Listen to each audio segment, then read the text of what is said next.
This tutorial works for every iDevice that supports iOS 3. So in my case, I have a second generation iPod Touch. And today we're going to be using Linux. Now, it works for macOS, and if you're a Windows user, then you can always use an Ubuntu Live USB like I'm doing, or get a whole partition, because virtual machines are not the best with USB interactions or something. So you're gonna go to that web browser of yours and type legacy iOS kit releases. Go to this first GitHub link, scroll down and choose the x86-64. Now if you have some Raspberry Pi or something, then it must be ARM, and again if you have macOS, then choose this option. Now you can open file, click open. Now it's extracted. Cool. Let's just put it in the desktop so that it's easier to access. Now you're gonna open up the ever so scary terminal. Whoa. Drag this restore.sh file to the terminal. Hit enter. And you're gonna wait around. Press enter. Press enter. Now you're just gonna wait for this whole shabam to happen. Right, now it's time to plug our iDevice. As you can see, it shows up over here. And now let's just drag our restore.sh file and still wait around. Now this part typically takes a long time for some reason. There you go. There is our device bungus. Now you go to restore/downgrade, which is the first option. Boom. Now you're gonna choose the 3.1.3 option. Now you're gonna download the target IPSW, and it's just gonna download it. So we'll wait. There you go.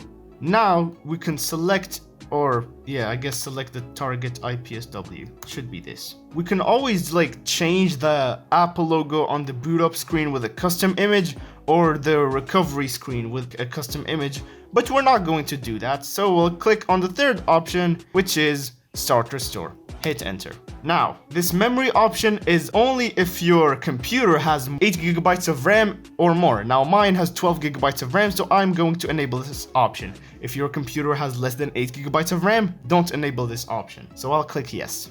When I'm gonna click yes, it's gonna send the device into recovery mode, and you're not gonna have to do anything.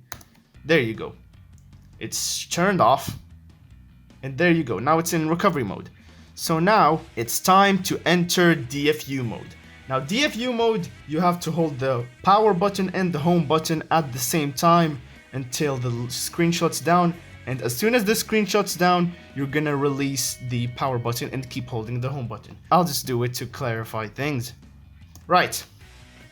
It says get ready, but there you go. Holding the power button and the home button at the same time. Screen turns black, you're gonna let go of the power button. Oh, sometimes it may fail around like this, so you're just gonna keep going. It's a bit of a hit or miss. And then there you go. I released the power button. Yup. This is ridiculous. Sometimes your iPod may be stupid like this, so yep, it's failing miserably for me, for God knows what reason. There you go. Now it should detect the device, and there's a timeout.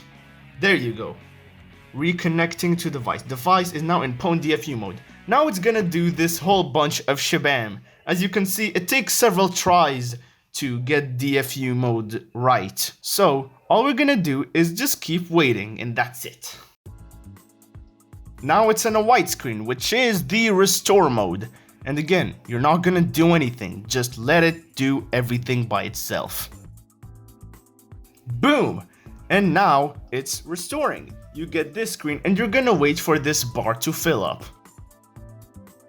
Now the bar is filling up in real time with the bar that you see on the terminal.